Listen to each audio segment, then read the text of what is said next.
My name is Matt. I'm a recovering alcoholic and addict. This is my story on Inside Addiction. So Matt, tell me how it was it growing up? I come from a very blue-collar family. Grew up in the city of Troy, New York. Very, very somewhat well off where everybody thought we were well off. My father worked 2 jobs. My mother worked 2 jobs. I grew up and my brothers grew up in a beautiful raised ranch with a large backyard with the full basketball court, the playhouse, the in-ground swimming pool with the diving board and the slide and the side attached garage, and we had bicycles and we had the little remote control cars, and we had every toy you can ever imagine. But my father worked very, very hard to get us all that. He went out of his way to do a lot of things. I come from a family of 5, my mother, my father, my older brother, and I have a younger brother also. But growing up in that situation was always, it was great for me growing up. I did Little League. I grew up in a lot of different situations in the neighborhood. I had freedom to go roam and play with friends, and I was in a beautiful area where it wasn't city. It was, you had neighbors, you had friends, you had the school bus comes, picks you up, everybody's skipping and smiling down the street. But when it came down to it, it was, hard. My father worked so much, he wasn't home. My mother worked a lot, she wasn't home. And I was also, down to the end, the middle child of the family. So I was always stuck there, always trying to be better than my older brother and always trying to stay better than my little brother and trying to impress my parents. And it was one of the hardest things I ever had to do in life, from Little League to school to swimming in the pool in the backyard, because my brother was always there doing his thing. Then I would slide in, and then my little brother would be coming in as my older brother was going out. So I was just stuck there in the middle. So you were kind of, we've heard of in the past, like the middle child, the lost child kind of, it sounds like. Yeah, I was so lost, it was crazy. That actually followed me into my addiction. My issue with life is I've always tried to fit in. I don't know who I am. I've always tried to figure out who I was. I was always worried about pleasing everybody that was around me instead of pleasing myself. Even as a little child, from 5 years old to today, I still suffer with issues of that. Working on trying to find my own place in life. It's harder today. It's easier today than what it was back then, because I see things in a different light. But in my childhood, in my home, it was, being around, alcohol, being around parties. That was our family, from my mother's side to my father's side to even going to Little League. My father was the president of South Troy Little League for 15 years. My grandfather built South Troy Little League, and every single weekend, that's where we spent our times in the summer, and every single Saturday night, there was a keg party after baseball games. While us kids played in the baseball field, the parents were out drinking. There was a party for any occasion of the week at my house. Like I said, I had the big house, the big yard. That's where they came and cooked out, and everybody came over to go swimming, and that's where the kegs of beer were, and the chili cook-offs, the birthday parties, the Christmas parties, the hey, it's Tuesday party. It was. That's where everybody convened, was my family home. So tell me about, you talk about all the parties, being surrounded by alcohol and your family, and tell me about the first time that you used, how you were introduced to what you would later find out would develop into your addiction. First time I used. The first time I ever used alcohol, I'd have to say I was about 11, 12 years old. Using that alcohol is what ranged me into other items too. But the first time I used, my grandfather was a bar owner in the city of Troy. And my parents, when my grandfather passed away and the bars went away, my parents kept all that liquor and kept everything. We always had in our and it's funny because it's the playroom of the house, we had the bar. And and so there's all this old liquor that used to sit there, and it was pretty nasty if I think about it now, because back then there was actually layers of mold on top of the bottles and the inside of the bottles. But us as young kids, we either daring each other or just out of I more just wanted to try it. And the first thing I ever picked up was I'll remember it to the day I die, was a bottle of scotch. And it had mold floating on the top of it, and I gave it a little shake, and I put a little bit on my lips, and it burned, and it didn't feel good. That made my stomach feel good, but I had another sip, and I had another sip, and by the time I knew it, I wasn't feeling right, and that was the first time I ever really tried alcohol. So, at what age were you then? About 11 or 12 years old. So 11 or 12, I mean, how did your drinking progress? Was it just an occasional thing? Was it on the weekends? Was it when there was a party, sneak a few drinks? I was one of those ones, I snuck the drinks. The first time was a little weird feeling for my body and understanding what it was all about and the feeling that I got. The first initial drink, I didn't really like it, But as I experimented with other things growing up, going 12 to 13 to 14 and growing up in the neighborhood, trying different things. Back when I was younger, those things were Zima. Zima was like drinking a cherry slushy or something. It had that taste to it. So you just, the clear bottles. Yeah, you just wanted to pound them. I mean, they tasted really good as a kid. And then I started liking the feeling. And the feeling was more, it was making me feel like I was more involved, more liked, more wanted. How old do you think you were when you kind of realized that feeling of belonging that you're talking about? Probably about 13, 14, shortly after my first drink, when I started traveling the neighborhood, hanging out with, that was about the age where we got to go out and, you're out till the street lights are on. But before those street lights were on, I hung out with a group of kids that weren't the top-notch kids, in my neighborhood. We kind of all banded together and we did our own thing. And those kids today have great lives and they never had an issue with addiction. But, for me, it was something that connected to me and it just stuck with me, and it was a hard thing to break, my whole life, I'm a big dude. I've always been a big dude. And my whole life has been being basically told that I'm not right. I'm fat, you're overweight, you need to lose weight, you're not good here, you're not good there, let me do this, you can't do that, and that has always weighed on me heavily, and it still to this day weighs on me heavily. I have issues when people tell me I can't accomplish something, but today I work a lot harder to do that. But back then it was something that when I started feeling that way to get drunk, it was a way to get out. It was a way to move on. It was a way not to feel those emotions anymore. I wasn't upset. You could call me any name in the book, but I was so drunk I'd laugh around, and I was known for doing stupid, idiotic things. We go to parties in the neighborhood and I'd jump over bonfires. This is what everybody laughed and hurrahed about. Well, I thought I was being Mr. Cool Guy and making all these friends. No, they were laughing at me because I was an idiot, and they were egging me on, treating me like I was, like this really cool, popular guy, and I was never cool and popular. I was never anything, and the drinking just progressed and progressed. Growing up from there, going into middle school, I never graduated on stage in Doyle Middle School. My graduation for middle school was sitting on the front lawn of W.K. Doyle Middle School with a bottle of Yukon Jack while all my friends were inside graduating, and I was outside drinking. So tell me about the progression from the misgraduation up into your advanced into your teen years and then to adulthood, the progression of your drinking into possibly other drugs and how it took form.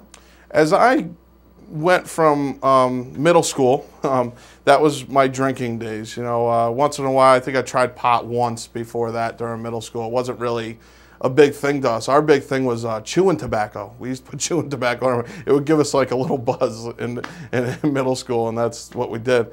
When I got into high school, I always hung out with the drinkers, and hanging out with the drinkers brought you to the addicts, or the other aspects of curiosity and trying new things as a kid. The group of friends I was hanging out with, I guess you can call us hippies, and we started smoking a lot of marijuana and acid. I loved acid. It was sometimes creepy. It was sometimes a blast, but it was always, in the end, it was always a good time. But what I realized today, what it was all about, was I was the one supplying the acid, so that's why all the friends came with it. But acid, shrooms, marijuana, that was right after the alcohol. That was my freshman and sophomore year of high school. We'd go into school, you go into class, tripping face. Not knowing where we are, just laughing and giggling all the whole day through, and just having a good old time while we're at school. And it was great. I don't know how to say it without, not trying to make it sound crazy, but it was great. I had all these friends. I had all these people around me. I was the big comedian of the school. I used to run through the school and scream and yell and jump up and down and do stupid things. And everybody thought I was the funniest, coolest guy there. After high school, I applied for Hudson Valley Community College.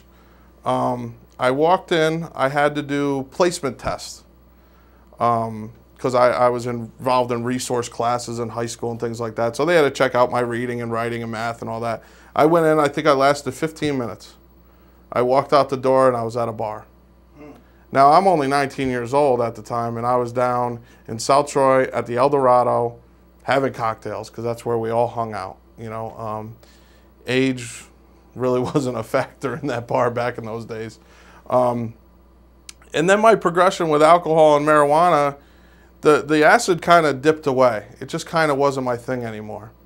And as I started really getting involved in the bar scene that's when I got involved with cocaine. Cocaine destroyed everything I had, to tell you the truth. I had a great job, a great family. What'd you do for a living at the time? I was a waiter at the Troy Pub and Brewery in Troy. My mother was the general manager there. I was, from the age of 17 to about the age of 21, I was probably making about a good $2,000 to $3,000 a week, easily, waiting tables.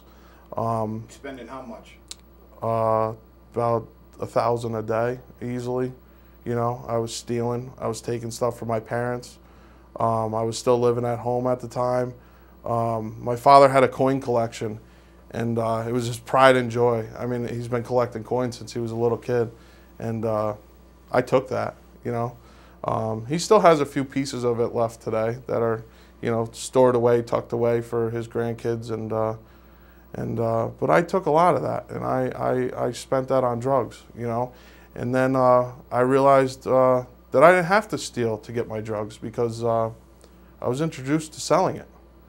And I ended up becoming a pretty heavy hitter down in Troy with a good group of friends of mine. And I always say a good group of friends of mine, but I realized what they were later on in life. Associates. Associates. And then I realized I could do it for free, I guess you were supposed to make money doing it, but I had a great time. That's one of the commandments. Don't get high on your own supply. Well, I got very high on my supply. I don't know how I made the money to pay back the guys that gave me the stuff. And I lived in bars. That's all I did. The El Dorado in Troy was a spot that I was there 24/7. I mean, sometimes we were sleeping in the back room. It was pretty amazing. But I lost a lot of good friends during that time. A lot of good friends that today I look back at and I realize that,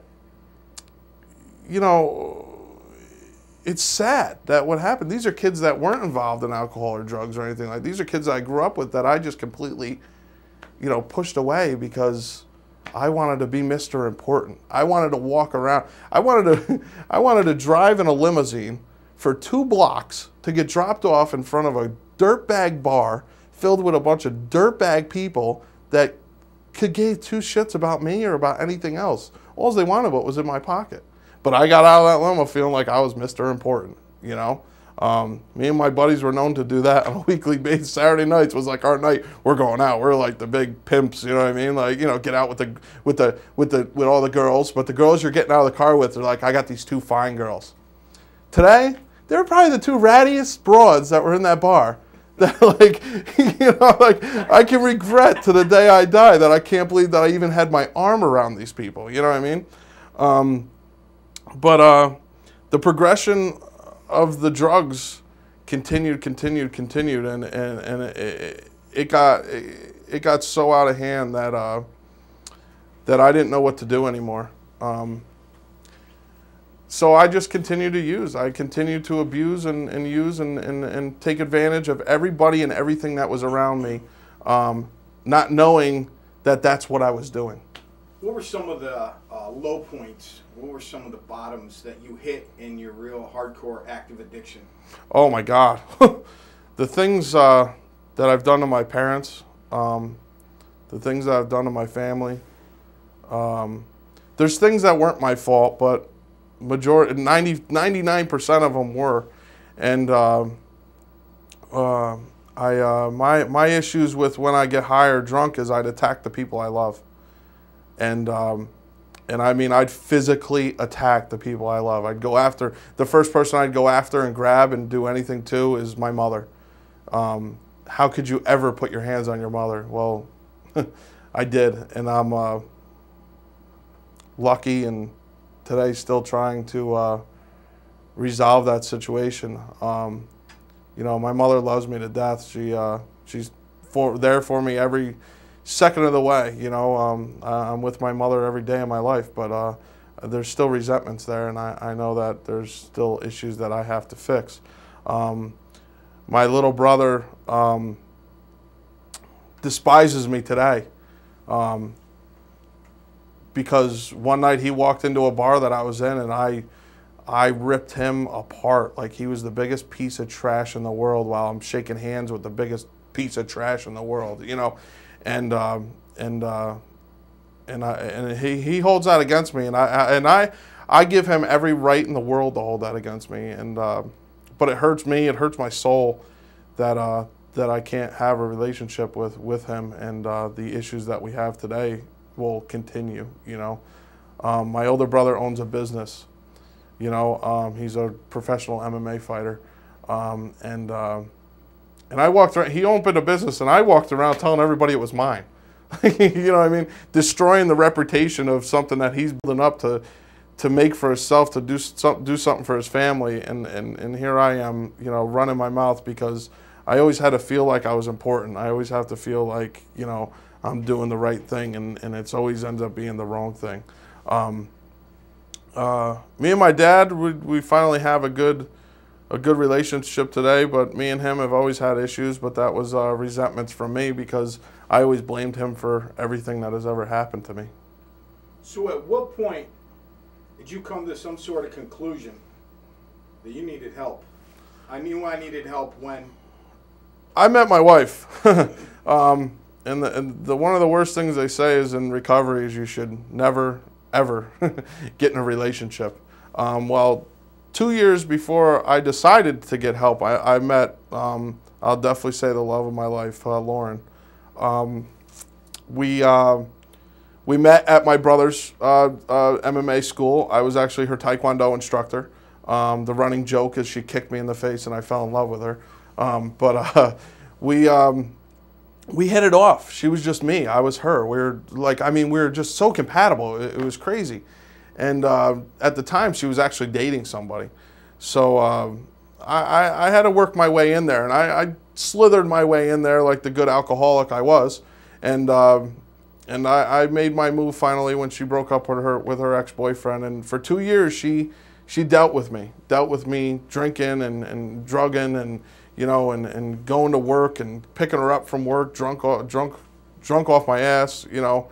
And I used to pick her up from work and drive her home completely hammered. Lauren's sister was killed by a tractor truck driver in a fatal accident where her sister and her sister's mother-in-law was killed at the same time. and I, to this day, I still can't believe that I put her in that situation. But I proposed to Lauren 2 years ago on the battlefield of Gettysburg, and I was drunk off my ass. Not that I regret it or not that I wanted to do it, because I did want to do it, but I regret that I did it, that I was drunk. I was not sober. To me, it took the meaning out of the whole thing that I look at it today. On October 25th, 3 years ago, I had my last drink. Lauren's father's involved in a Halloween haunted house in Waterville, and I was down there with typical drinking a bottle, 2 bottles, 3 bottles later. Lauren's father asked me to go for a ride to the hardware store to pick something up, and there was Lauren's brother, and like any brother would, protect his sister, and he talked her out of driving with me and talked me into letting him drive my car. Well, anybody that's an alcoholic addict will tell you right off, don't tell me what to do. I know what I'm doing, don't tell me what to do. So we got in a big argument, and by the end of it, it almost turned into a brawl of me attacking her father, me attacking her brother, then me continuing to drive and walk around the neighborhood screaming and yelling, going into convenience stores, calling clerks terrorists, and this, that, the other thing. I end up having my brother over the house. I attacked my mother. I attacked my father. My brother ended up dislocating my jaw that night, and I ended up in the hospital for the 10th, 12th time in that year from over drinking or overdosing on drugs. That night involved alcohol. I went home the next day from the hospital because nobody came to me. It was the first time ever. My mother didn't come. My father didn't come. They all finally wrote me off. And I went home, and I said, you know what? Forget them. They're not worth my time. They didn't come. They didn't come for me. Who do they think they are not to come for me? Yeah, don't you know who I think I am? Exactly. So I proceeded to pack my car, and I loaded up my car. I was renting an apartment for my parents at the time. All my clothes, I'm loading up my car. And as I'm doing it, I'm like, I don't know, something punched me in the face. It was like, well, what am I doing? What am I doing with myself, I walked back in the house, and I sat downstairs, and I'm just looking around in my living room, and there was a phone book. I picked up the phone book, I opened up the yellow pages, and I found a 1-800 number. I called that 1-800 number, and it was to a place called B-Hop in West Palm Beach, Florida. And that was when I decided that enough's enough. I've gotten a little out of control, and I can't continue to do this to myself. So tell me how it's been since you got sober. Since I've been sober, it's probably the greatest thing of my life. Ups and downs, oh my God. There's good days. There's days I want to jump off a bridge. But 2 years ago, I got married to Lauren, the happiest person in the world. I have one of the best wives you can ever ask for. She loves me no matter what I do. And I am a very complicated person to live with. I have OCD, so when it comes to you drink a cup of juice in my house, you clean the dish once you're done with that cup of juice, and she's not as clean as I am. So not that she's a dirty person, but she's not as organized and things like that for me. So she deals with me with my sarcasm and my me being aggravated on a daily basis. But 5 months ago, we had our first child, Olivia Marie. Congratulations. Thank you very much. It's amazing. It's amazing, And that little girl, I'm with her every single day of my life. I'm lucky, but not lucky to be working right now. I've been through the past couple years. I've been through 3 major back surgeries. I have screws in my back. I have a cage in my back. So you've been through 3 major back surgeries, and you haven't relapsed? Not at all.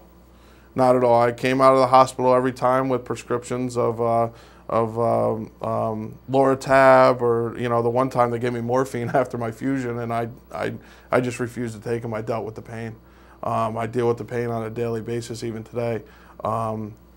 Last week I went in, I had another procedure done with injections in my back and stents put in my cage. Still today I deal with pain. Sitting here right now, I could scream. It's going up through my neck right now, the pain. It hurts so bad. But no matter what, you just don't use. No, no matter what, I don't use. What would be your message to the still sick and suffering, the alcoholic, the addict, the person that's struggling with mental health, whether it be OCD, whether it be anger management issues, that's still out there? What would be your message to someone that's watching Matt right now? What would you say to them? Don't do it alone. You can't do it alone. I couldn't do it alone. You can't do it alone. I don't think there's any addict or alcoholic or anybody that I've ever met that can do it alone. Use support groups. Go to church. Watch videos like this. Talk to anybody. Go, just ask for help, because help is there. It's so easy just to say, please help me. It's there, and you can have what I have, basically.